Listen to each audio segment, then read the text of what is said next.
you tell us a little bit about the people you're playing with today, how long you've known them, how you brought them together to play with you?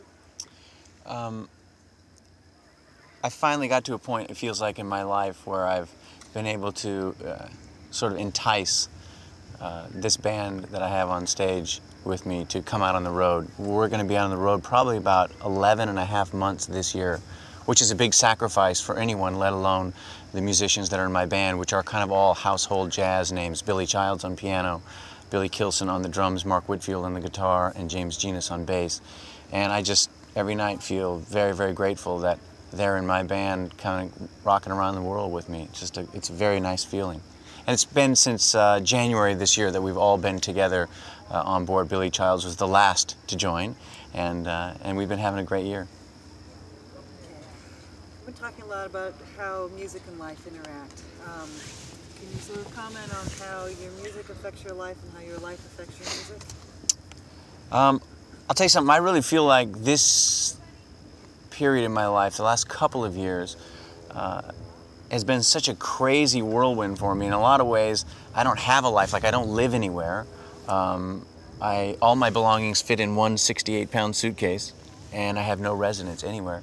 And for lack of a better word, and I mean this with all kind of humor, it's been hard to have a life because I'm really living this kind of crazy dream, you know, to be able to like go on the road with these musicians, tour the whole world consistently, not just in spurts, but really just keep out there all the time.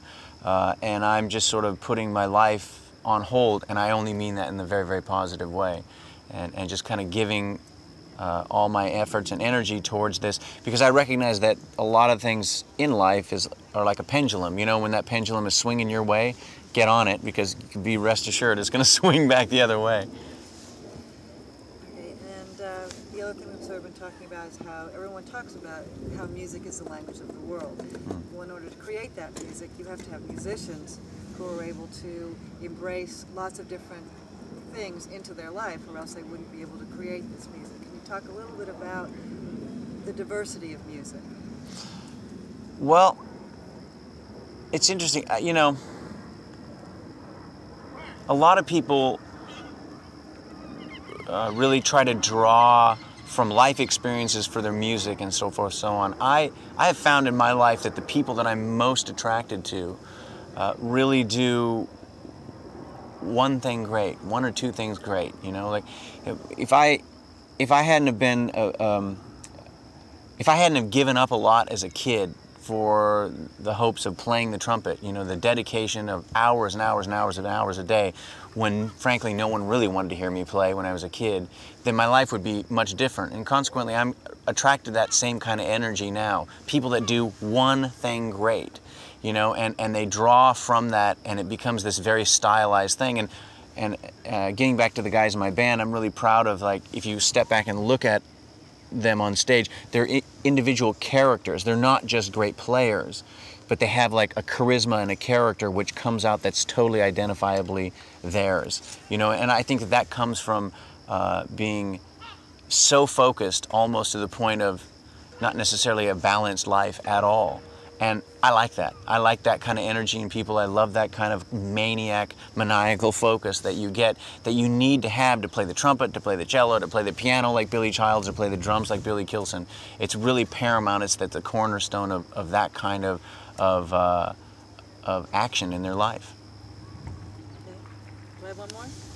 You got time? We're just... I know. I don't want to. I'm trying not to make them mad at me. Well, again. Can you talk a little about the songs we're playing tonight? Either how you chose them, or whether one had a particular meaning for you, or I don't know. I don't know. I haven't heard you yet, so. Well, you know, my last two records are sort of, for lack of a better word, contained jazz albums. You know, all done with an orchestra with beautiful arrangements. Primarily all very famous standards that everyone knows. And the tricky part is, how do you make that jump onto the stage, because you don't want necessarily a contained environment on stage. You want to be able to like experience the peaks and valleys of a live performance, both stretching things out in a way and also keeping it intimate. How do you find that fine line?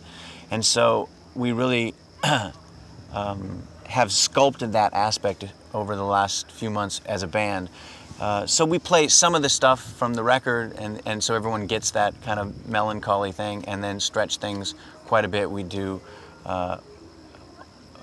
some of the more famous standards from my last 2 CDs. Probably the most famous one, and the one that I kind of walk out in the audience and play usually, is My Funny Valentine, because that song had a big impact for me when I heard it played by Miles Davis. You know, it's been done by everyone before, this song, but when Miles played it, it was the tone of his trumpet when I was 11 years old that really spoke to me. You know, the trumpet players that came before Miles Davis spent their whole time trying to project, you know, Louis Armstrong, Dizzy Gillespie, you know, project that trumpet sound to the back of the room with this big joyful sound. Miles made it this heartbreaking, melancholy, brooding thing, and I just loved that thing right away. That's the song and more importantly the performer that made me want to become a jazz musician. So that's probably my favorite bit of the night. It's just a duet between myself and Billy Childs. Okay.